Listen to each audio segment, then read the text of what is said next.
ये है a city hospital has the following minimal daily requirements for the nurses. ये period दिए हुए 6 AM to 10 AM, तो मिनिमम रिक्वायरमेंट जो है वो 2 नर्सिस की है।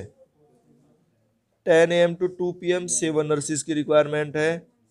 2 PM to 6 PM 15 नर्सिस की है। और 6 PM to 10 PM 8 नर्सिस की रिक्वायरमेंट है। इस तरह से ये दिए हुए हैं minimum number of nurses required. 10 PM to 2 AM 20 है और 2 AM to 6 AM 6 नर्सिस की रिक्वायरमेंट है। तो nurses report to the hospital at the beginning of each period and work for 8 consecutive hours. लगातार 8 घंटे काम करती हैं नर्सेज, और हर एक पीरियड में के स्टार्टिंग में वहाँ रिपोर्ट करती हैं और लगातार 8 घंटे काम करती हैं कोई भी nurse. The hospital wants to determine the minimum number of nurses available for each period. देखो ये जो पीरियड दिए हुए हैं ना, ये 6 AM to 10 AM में सब 4 आवर्स के दिए हुए हैं, लेकिन जो नर्स है वो 8 घंटे काम करती है। तो कम से कम कितनी नर्सेज लगाई जाए कि हमें हॉस्पिटल का पूरा काम हमारा सुचारू रूप से होता रहे आसानी से, और नर्सिस भी हमें कम से कम लगानी पड़े। तो formulate this as a LPP by setting up appropriate constants and objective function. ये हमें बताना है ना। ये दी हुई है मिनिमम रिक्वायरमेंट है, और मिनिमम मतलब 2 चाहिए, चाहे इससे ज़्यादा अगर नर्सिस उपलब्ध हो जाए तो वो उसमें कोई समस्या नहीं है। तो हम मान लेते हैं कि यहाँ 6 से 10 के बीच में X1 नर्सिस रहती हैं, 10 से 2 PM के बीच में X2 नर्सिस रहती हैं वहाँ पे। ठीक है, तो इसको लिख लो इस तरीके से। फिर यहाँ पर हमारी X3 नर्सिस रहती हैं, और यहाँ X4 नर्सिस हैं, यहाँ पे X5 नर्सिस रहती हैं, यहाँ पे X6 नर्सिस रहती हैं। इस तरीके इतनी उपलब्ध है, वहाँ अवेलेबल होती हैं। अब लगानी हमें किस तरीके से वो देखना है। तो late X1 X2 up to ये लिख लेंगे X6 nurses be available at consecutive periods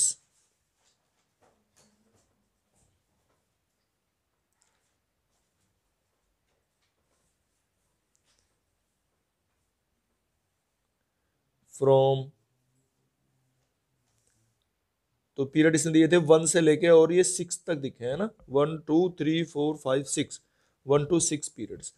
अब देखो जब यहां से स्टार्ट करते हैं हम, जो नर्स 10 बजे आएगी, ठीक है, 10 PM रात को, वो पूरे 8 घंटे तक काम करेगी, पूरे 8 घंटे, यानी कि 10 से लेके और वो 6 बजे तक रहेगी।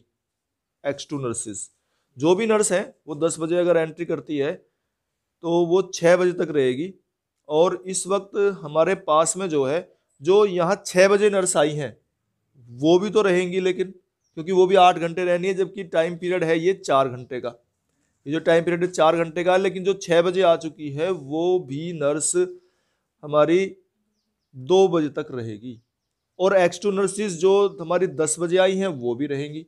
तो इस प्रकार से हम देखते हैं कि इस टाइम पीरियड में, यहाँ से स्टार्ट करते हैं, इस टाइम पीरियड में जो पहले नर्स आई थी वो भी हैं, और जो X2 नर्सिस 10 बजे एंट्री जिनकी हुई है वो भी हैं। तो इस प्रकार से हम इसे लिख लेंगे X1 plus X2 greater than equal to 7। मतलब मिनिमम 7 चाहिए, उससे ऊपर अगर ज़्यादा उपलब्ध हैं तो वो तो रहेंगी, कहाँ जाएंगी। जो 4 घंटे का टाइम पीरियड है वो 8 घंटे के लिए आई है वो, तो यहाँ जो आ गई वो पूरे 8 घंटे रहेगी। तो X1 plus X2 greater than equal to 7। अब यहाँ आ जाओ, जो जो यहाँ पे आई थी वो यहाँ से X1 नर्सिस तो चली जाएंगी, लेकिन X2 नर्सिस जो एंट्री 10 बजे हुई थी वो तो 6 बजे तक रहेगी। तो X2 नर्सिस यहाँ अवेलेबल है हमारे पास में, और X3 नर्सिस जो हमारी 2 बजे एंट्री हुई है वो भी है। तो इस प्रकार से X2 plus X3 greater than equal to 15, ये हमारी फर्स्ट इक्वेशन थी। दूसरी इक्वेशन हम लिख लेंगे इसी तरीके से, X2 plus X3 greater than equal to 15। फिर आगे चलते हैं। देखो अब x2 नर्सिस तो यहाँ चली जाएंगी, फिर आगे x3 नर्सिस तो हमारी 2 PM पे आई थी, और यहाँ हमारा 4th टाइम पीरियड स्टार्ट हो चुका है, और वो हमारी 6 PM पे एंट्री करने वाली नर्सिस भी उपलब्ध हैं हमें। तो x3 और x4 दोनों नर्सिस जो आई थी वो हमारे पास अवेलेबल हैं। तो इस प्रकार से हम x3 और x4 नर्सिस को लगा सकते हैं will be greater than equal to 8। फिर इसी तरीके से यहाँ x4 plus x5 greater than equal to 20, और x5 plus x6 greater than equal to 6 है। सुबह सुबह 2 बजे वो तो 8 घंटे पूरे काम करेंगी, तो वो यहाँ 10 बजे तक रहेंगी। तो इस प्रकार से x6 प्लस x1 या x1 plus x6 greater than equal to 2, इस प्रकार से इनकी इक्वेशन का फॉर्मुलेशन हो सकता है। ये इन इक्वेशंस बनेंगी, और इसका जो ऑब्जेक्टिव फंक्शन है वो भी तो बनाना है हमें। तो ऑब्जेक्टिव फंक्शन कैसे बनाते थे हम, मैक्सिमम z इक्वल टू ये सारी जितनी नर्सिस रिक्वायरमेंट थी ना सबको लिख लेंगे हम, x1 plus x2 plus x3 plus x4 plus x5 plus x6। तो यहां से स्टार्ट करेंगे, इसके बाद इस इक्वेशन को लिखेंगे x1 प्लस x2, अरे क्या, x1 plus x2 greater than equal to 2 LPP कि ये a set of values of variables, जो इसमें वेरिएबल्स हैं हमारे xy लिखे हैं, चलो इसे x1 x2 लिख लो, एक ही बात है, इस तरह से लिख लेते हैं। तो a set of values of variables, इन वेरिएबल्स की जो वैल्यूज इसे सेटिस्फाई करती हैं, इन कॉन्स्टेंट्स को, उन्हें हम बोलते हैं सॉल्यूशन ऑफ ए LPP, उसे सॉल्यूशन बोलते हैं। जैसे इसे सेटिस्फाई करने के लिए अगर मान लिया इस तरह से कुछ लिखा हो, 9 लिखा है ये, चलो तो यहाँ पे x1 x2 की वैल्यू 1 1 रख देंगे तो इसे सेटिस्फाई कर देगा ये, है ना। या और भी बहुत सारी वैल्यू हो सकती है जो इसे सेटिस्फाई करें। तो जैसे x1 की वैल्यू हम ले लेते हैं अगर 9/4, x1 की वैल्यू 9/4 ले लें, और x2 की वैल्यू 0 ले लें, वो भी इसे सेटिस्फाई कर रहा है। 1 1 रख रहे हैं, वो भी सेटिस्फाई कर रहा है। तो ऐसे इस तरह से कई सारे सेट बन जाएंगे, उसे हम सॉल्यूशन सेट कहेंगे। तो ये set of solutions of variables which satisfies the given constants, जो इन कॉन्स्टेंट्स को सेटिस्फाई करता है उसे हम बोलते हैं सॉल्यूशन सेट। इसके बाद है फिजिबल सॉल्यूशन। अब फिजिबल में और इसमें क्या अंतर है, तो फिजिबल सॉल्यूशन बोलता है ये कि a set of solution which satisfies the given constants. तो इसमें कॉन्स्टेंट एक है, दो भी हो सकते हैं, जैसे 2 इक्वेशन 3 इक्वेशन, इस तरह से।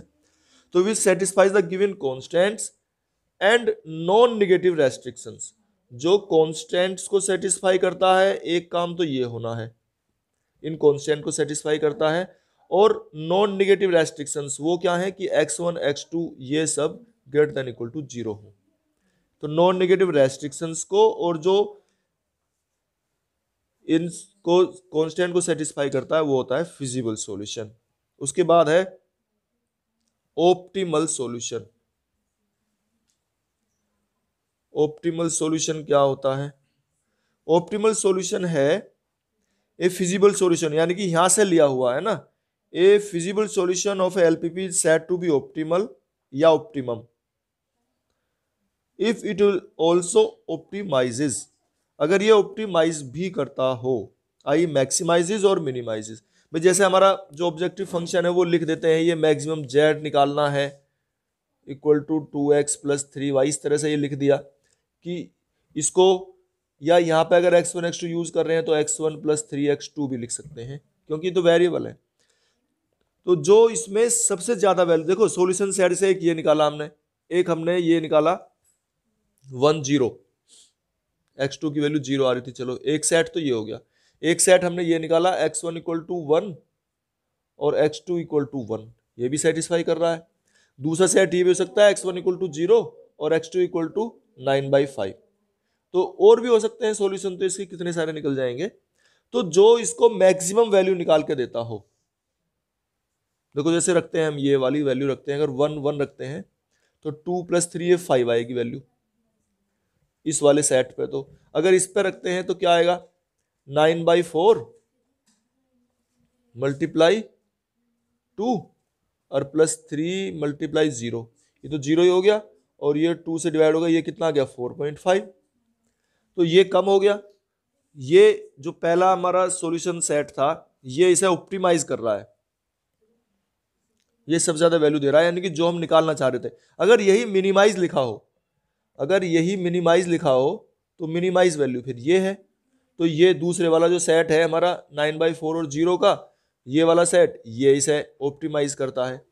तो जो मैक्सिमाइज या मिनिमाइज करता हो हमारे ऑब्जेक्टिव फंक्शन को, वो वाला सेट हमारा होता है ऑप्टिमम सॉल्यूशन। ऑप्टिमल सॉल्यूशन वो होता है। तो feasible solution of a LPP is said to be optimal if it also optimises, अगर ये ऑप्टिमाइज भी करता हो the objective function of the problem. अच्छा, इसके बाद है फिर इसमें अनबाउंडेड सॉल्यूशन। इसके बाद अनबाउंडेड सॉल्यूशन है। अब अनबाउंडेड सॉल्यूशन किसे कहते हैं? If the value of the objective function, ये है हमारा अनबाउंडेड। तो if the value of the objective function can be increased और डिक्रीज्ड इनडेफिनेटली, अगर ऑब्जेक्टिव फंक्शन की वैल्यू इनडेफिनेटली इंक्रीज करी जा सकती हो या डिक्रीज की जा सकती हो, तो such solutions are called unbounded solutions. मतलब कोई ऐसा सॉल्यूशन में निकाल लिया कि इसकी वैल्यू इन्फिनिटी आने लगी, अगर कोई ऐसा सॉल्यूशन निकल के आ रहा है या माइनस इन्फिनिटी आने लगी, तो उस सॉल्यूशन को हम अनबाउंडेड सॉल्यूशन कहते हैं। और तब कहते हैं कि हम in this case we say that the problem has unbounded solution. अगर कोई ऐसी वैल्यू हम लिख लें इसमें जो इसे सेटिस्फाई करती हो यहाँ तो, लेकिन यहाँ पे इसकी वैल्यू इन्फिनिटी आ रही हो, तब हम कहेंगे कि वो अनबाउंडेड सॉल्यूशन है। अच्छा, एक इसमें है फंडामेंटल एक्सट्रीम पॉइंट थ्योरम।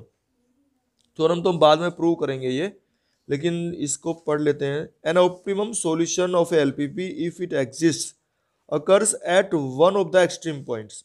अगर जो हमारा सॉल्यूशन निकल के आ रहा है और हमने ग्राफ से हम करेंगे वैसे, तो उसके लिए थोड़ा सा बता देता हूं मैं। मतलब दो इक्वेशन है ये इस तरह से, और ये किसी एक्सट्रीम पॉइंट पे इसका अगर सॉल्यूशन निकल के आता है, कॉर्नर पॉइंट पे सॉल्यूशन निकल के आता है, तो उसे हम बोलते हैं एक्सट्रीम पॉइंट सॉल्यूशन। बनाने के लिए सबसे पहले तो हम एक काम करते हैं कि इन्हें इक्वल में चेंज करते हैं। जो इन इक्वेशंस हैं ये इक्वल में चेंज करके, और x plus Y equal to 5 हो जाएगी, ये 4x plus Y equal to 4 हो जाएगा, ये x plus 5y equal to 5, और ये x इक्वल टू 4 और y इक्वल टू 3। अब x एक्सिस और y एक्सिस बना लेते हैं। अब इसमें टेबल में ये सिंपल तरीका तो इसका ये है कि y को 0 रखा तो x की वैल्यू 5, ये इस पे हम वो बना लेते हैं 1 2 3 4 5 का स्केल लेने पे काम चल जाएगा, ज़्यादा बड़े इसमें वो नहीं है पॉइंट्स हमारे। तो जैसे y की वैल्यू 0 है तो x की वैल्यू 5, और x की वैल्यू 0 पे y की वैल्यू 5। फिर इस लाइन को हम मिला देंगे, ये इस लाइन का ग्राफ हो गया। फिर इसके लिए करेंगे ऐसे, x इक्वल टू 0 तो y की वैल्यू 4 निकल रही है, और y की वैल्यू 0 पे x की वैल्यू 1 निकल रही है, इसको मिला देंगे। फिर इसमें है y की वैल्यू 0 पे x की वैल्यू 5 है, और x की वैल्यू 0 पे y की वैल्यू 1 है, तो ये हो जाएगा लाइन। और x इक्वल टू 4 है, y इक्वल टू 3 है, तो x इक्वल टू 4 ये लाइन होगी यहाँ पे, x इक्वल टू 4 है ये, और y इक्वल टू 3, ये y इक्वल टू 3 हो जाएगी। तो इस प्रकार से लाइन के ग्राफ हम खींच लेते हैं। अच्छा, इसके बाद जो है, अब ये तो सिर्फ ग्राफ खींचने के लिए था, इसके बाद इसमें थोड़ा सा और बताना है, इनके सॉल्यूशन निकालने के लिए, इनका रीजन निकालना। अब रीजन कैसे निकालते हैं ये तो तुमने पढ़ा है, रीजन भी पढ़ा है। रीजन कैसे निकालते थे कि यहाँ 0 0 रखो, अगर 0 0 लेस देन 5 इस इक्वेशन को सेटिस्फाई कर रहा है, तो इसका मतलब है हमारा इसके अंदर का एरिया लेना है हमें, इन विच द ओरिजिन लाइज। ये है ना इसका तरीका कि इन विच द ओरिजिन लाइज। अच्छा, यहाँ 0 0 रखेंगे तो ये वाली लाइन कौन सी थी हमारी, ये वाली लाइन यही थी ना। अच्छा, इसमें 0 0 रखें तो 0 ग्रेटर देन 4, इसे सेटिस्फाई नहीं कर रहा, तो जब 0 > 4 इसे सेटिस्फाई नहीं कर रहा है, it means we should take the region outside the line in which origin does not lie. ठीक है, इसके बाद x + 5y, x + 5y कौन सी लाइन थी हमारी, ये। चलो इसमें हम 0 0 रखेंगे तो ये भी इसे सेटिस्फाई नहीं कर रहा, तो इसके भी बाहर का एरिया ही हमें लेना है। फिर आगे चलते हैं, x यहाँ पे रखेंगे 0, तो 0 < 4 है, तो इसके अंदर का एरिया लेना है। और वो है y वाली, इसमें 0 रखेंगे तो 0 < 3 है, और ये वाली लाइन, तो इसके अंदर का एरिया लेंगे इन विच द ओरिजिन लाइज। तो इस तरीके से ये हमारा जो रीजन है, परमिसिबल रीजन, वो बनता है ये। इसको हमने सेड कर लिया, ये हमारा परमिसिबल रीजन आ गया है। और इस परमिसिबल रीजन में अब हमें ये निकालना है, इसका सॉल्यूशन निकालना हो जाता है। तो इसके सॉल्यूशन के 2-3 तरीके हैं। अब आइसोप्रोफिट और दूसरा क्या था, यही है ग्राफिकल। एक ग्राफिकल है, दूसरा आइसोप्रोफिट है। तो 12th में कौन कौन से पढ़े हैं, कॉर्नर पॉइंट, आइसोप्रोफिट या कॉर्नर पॉइंट मेथड, ये तुमने पढ़ा है। तो ये तो हमने अभी ग्राफ खींचना सीख लिया है इसका। अब देख लो इसमें ग्राफिकल मेथड। अच्छा, एक सिंप्लेक्स मेथड है, वो तो नेक्स्ट चैप्टर्स में आएगा, उसे भी पढ़ेंगे अभी, वो चैप्टर पूरा अलग ही होगा। अब देखो ये जो पॉइंट है ना, ये जो कॉर्नर पॉइंट मेथड है या आइसोप्रोफिट मेथड तो अलग है। कॉर्नर पॉइंट में क्या है, जो जहां ये इंटरसेक्ट कर रही है लाइंस, वो लाइंस के जो कॉर्नर है वो निकाल लेते हैं। ये जो लाइन है, इनके सबके कॉर्नर पॉइंट निकाल लेंगे, टेबल बना लेंगे उन पे। और जो हमारा, हाँ, तो ये तो अभी लाइन दी हुई थी, इसमें ऑब्जेक्टिव फंक्शन तो कहीं था नहीं, तो हम ऑप्टिमाइज या उसका तो हम पता कर नहीं सकते। ये तो सिर्फ अभी ये था graphical representation of lines, simultaneous linear in equations. तो ये तो क्वेश्चन इतना था, दूसरा करेंगे अभी, तब बताएंगे। कॉन्स्टेंट्स दिए हुए हैं और ये ऑब्जेक्टिव फंक्शन है, ये कॉन्स्टेंट्स हैं।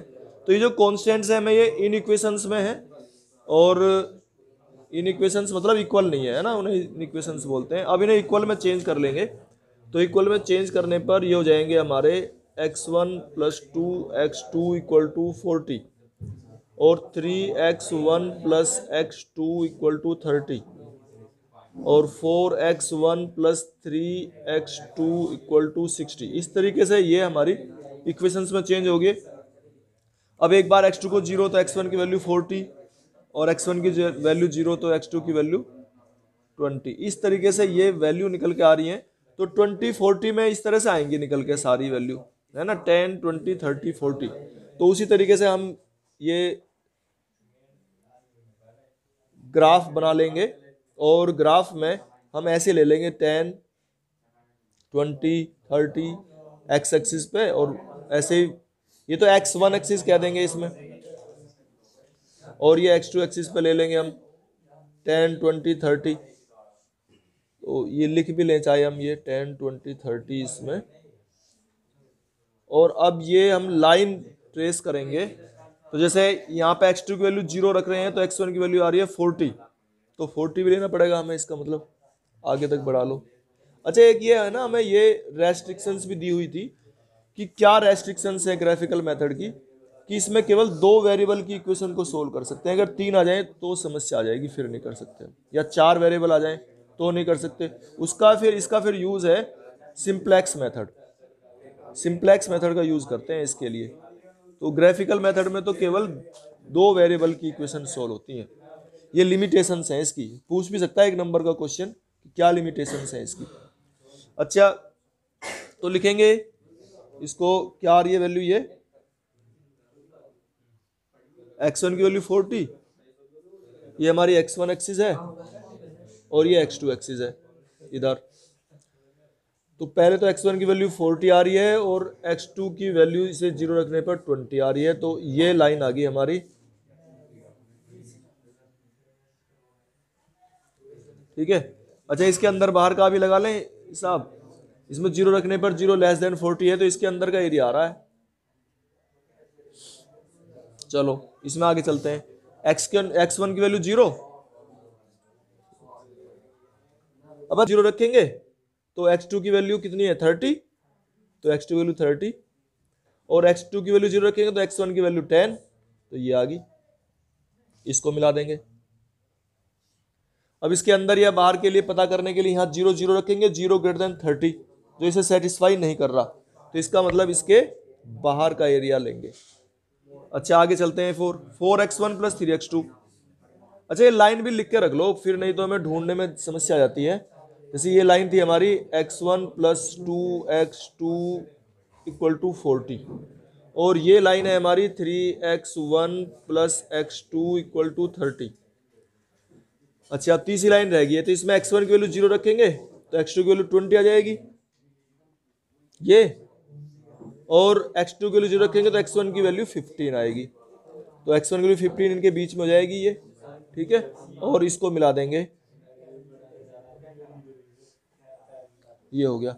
अब इसमें अगर हम 0 रखेंगे तो 0 ग्रेटर देन 60 नहीं होता, 0 60 से बड़ा नहीं होता, तो इसका मतलब है इसके भी हमें बाहर का एरिया ही लेना है। और अब इस एरिया को हम, तो ये इसके बाहर का है, इस एरिया को फिर हम शेड कर देते हैं इस तरीके से। ये हमारा परमिसिबल रीजन कहलाता है या रिक्वायर्ड रीजन, ये परमिसिबल रीजन है। ये तो तुम्हारा 11th में भी है इतना, तो ये 11th में भी है। चैप्टर कौन सा 7 6 में यही है सारा। अच्छा इतना करने के बाद अब इसका सॉल्यूशन हमें निकालना है। इसके सॉल्यूशन के दो तरीके हैं, एक तो है आइसो प्रॉफिट मेथड या आइसो कॉस्ट मेथड भी कह सकते हैं, उसको कह देते हैं आइसो प्रॉफिट, और एक है कॉर्नर पॉइंट, एक है कॉर्नर। तो पहले कॉर्नर पॉइंट बता रहे हैं क्योंकि वो आसान सा है, वो निकाला भी है तुमने। तो कॉर्नर पॉइंट में क्या है कि जहां जहां ये दोनों इक्वेशन आपस में इंटरसेक्ट करती हैं, जहां इक्वेशन ये काटती हैं, उनके सॉल्यूशन निकाल लो। जैसे यहां ये वाली इक्वेशन इंटरसेक्ट कर दी, ये कौन सी थी हमारी 4x1 plus 3x2 equal to 60। देखो ये वाली लाइन यानी कि ये 3x1, ये पहली लाइन और दूसरी लाइन दोनों यहां पर काट रही हैं, इस पॉइंट को हम P कह दें, ये P पॉइंट है। वैसे इसका सॉल्यूशन ऐसे भी निकल जाता है, इसको यहां और इसको यहां मिला दो, लेकिन कभी कभी ग्राफ में ना पता चले, अगर ग्राफ बिल्कुल सही खींचोगे तो ये पॉइंट निकल कर आता है अपने आप ही कि क्या पॉइंट है ये।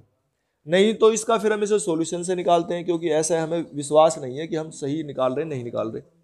तो इन्हें सोल्व कर लो। सोल्व करने के लिए क्या करेंगे, इसे 3 से मल्टीप्लाई कर दिया, तो ये 3x1, ये बता रहा हूं भाई मैं, एक सवाल एक दिखा रहा हूं इसमें करके। तो ये हो जाएगा 3x1 प्लस 6x2 और इक्वल टू 120, और ये क्या है 3x1 plus x2 equal to 30। इसमें से माइनस करेंगे तो ये कैंसिल हो गया, इसमें से जाने पर 5x2 और ये कितना बचेगा 90। तो x2 की वैल्यू कितनी आ जाएगी 18, तो ये आ गई x2 की वैल्यू आ गई 18। x2 की वैल्यू 18 है, और इसे रख के हम कोई सी भी इक्वेशन में इसे 18 रख दी यहाँ पे, 18 टू 36, तो x1 की वैल्यू कितनी आ गई बताओ 4, ठीक है ना, ये वैल्यू आ जाएगी हमारी 4। तो इस प्रकार से 4 और 18 वैल्यू आ गई हैं ये। और इसके बाद ये तो हमने निकाला था इन दो लाइन के लिए। फिर हम ये वाला पॉइंट जहां जहां इंटरसेक्ट कर रहे हैं, जहां इंटरसेक्टिंग पॉइंट है हमारे, जहां ये काटते हैं प्रतिच्छेद बिंदु, फिर इसे निकालेंगे हम। इसको P कह रहे हैं हम, इसको Q कह देंगे, और फिर यहां ये इंटरसेक्ट कर रहे हैं यहां पे आके, यहां तो हम निकाल सकते हैं आसानी से, तो 15 था, x1 की वैल्यू तो 15 है और x2 की वैल्यू 0 है, और यहां इंटरसेक्ट कर रहे हैं, यहां x1 की वैल्यू कितनी है 40 है और x2 की वैल्यू 0 है, ये तो आसानी से निकल ही गए। ये पॉइंट तो हमारे केवल ये और ये निकालना था। P हमने निकाल लिया है, Q को निकाल लेंगे हम, और Q पॉइंट हमारा आ जाएगा 40 और 0, ठीक है ना। ये पॉइंट जो है हमारा आ जाएगा 40 0।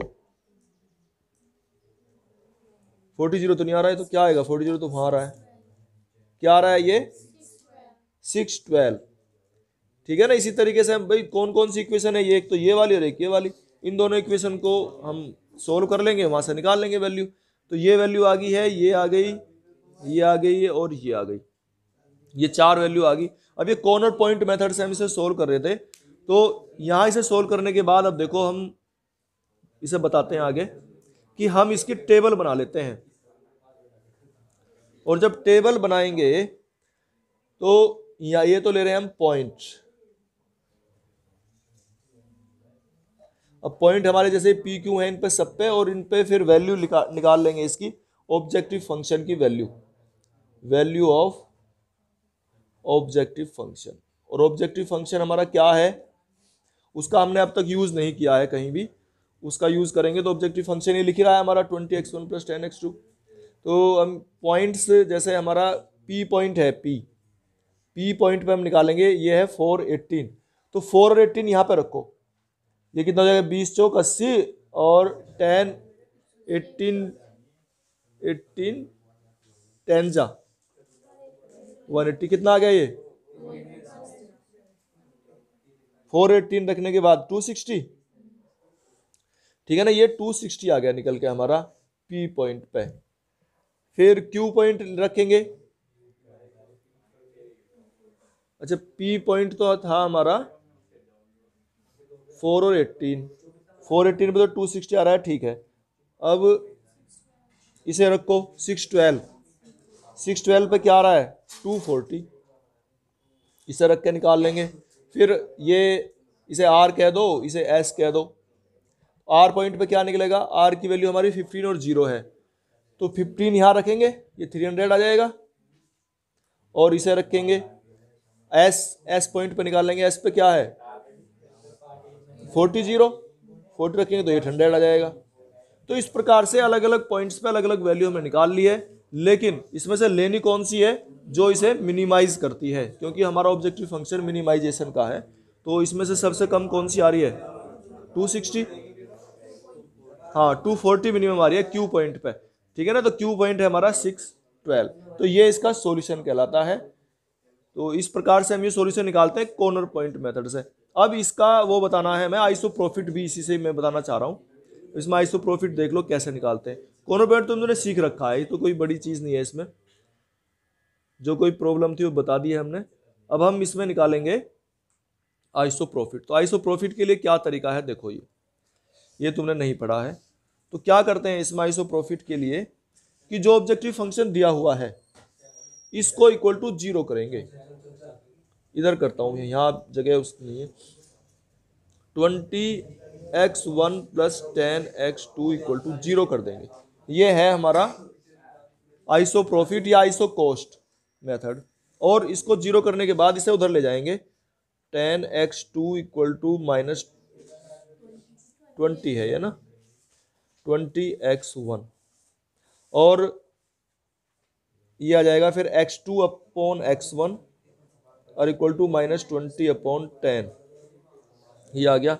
और 10 2 ज़ा 20, या तो ऐसे लिख लो, या इसे अगर पलट दें, इसका रिवर्स ले लें, तो ये आ सकता है x1 = -1/2 x2, ऐसे भी लिखा जा सकता है, वो हमारी मर्जी है इसमें। तो देखो x1 और x2 का रेशो, ये कह रहा है कि x1 x2 का रेशो है, फिर से एक बार लिखता हूं इसे, x1/x2 आ गया, ये हमारा -1/2। तो इनका रेशो है कि जो हम वैल्यू रखेंगे x1 और x2 का रेशो है 1 और 2 का, और माइनस में है। इसका मतलब है कि x1 हमने इधर लेना है निगेटिव साइड में, ये माइनस का मतलब ये है, अगर प्लस आता तो इधर लेना था। अब यहाँ x1 और x2 की वैल्यू रखेंगे, जैसे हमने मान लिया रखी x2 की वैल्यू 10, तो x1 की वैल्यू क्या आएगी -5।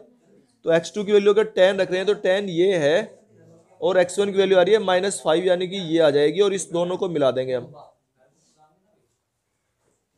ठीक है। ये ऐसे करके मिलाओ भाई, 5 जो x1 की वैल्यू 5 थी और x2 की वैल्यू जो 10 थी, इन दोनों को मिलाओ। देखिए यहाँ दिखाई नहीं दे रहा ना, ये छोटी जगह पड़ रही है। तो x1 की वैल्यू हम कहते हैं 5 है माइनस, और x2 की वैल्यू 10 है। इन दोनों को आगे बढ़ाते हुए इस तरह से पॉइंट मिला देंगे, और फिर जहां ये इंटरसेक्ट कर रहा था इस पॉइंट को मिला देंगे ऐसे करके, ठीक है।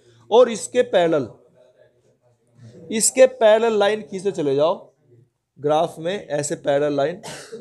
और जो ये कह रहा है, ये क्या कहता है, मिनिमम जेड, जहां पर सबसे पहले इस रीजन को लाइन टच करेगी, जहां पर सबसे पहले टच करेगी, तो सबसे पहले यहां टच कर रही है ना इस पॉइंट पे, तो इसका मतलब ये इसका सॉल्यूशन है, ये इसका तरीका है। तो ये वैसे भी हमने निकाल रखा था, ठीक है ना, 612 पे आ रहा था ना इसका कम, 612 पे कम आ रहा था ना, तो इस तरह से 240 इसका सॉल्यूशन आ जाएगा। तो ये है इसका आइसोप्रोफिट मेथड, कि जहां पर इस रीजन को सबसे पहले टच करेगी, या आइसोप्रोफिट मेथड है। तो इस तरीके से तुम्हें क्वेश्चन सोल्व करने हैं आइसोप्रोफिट के।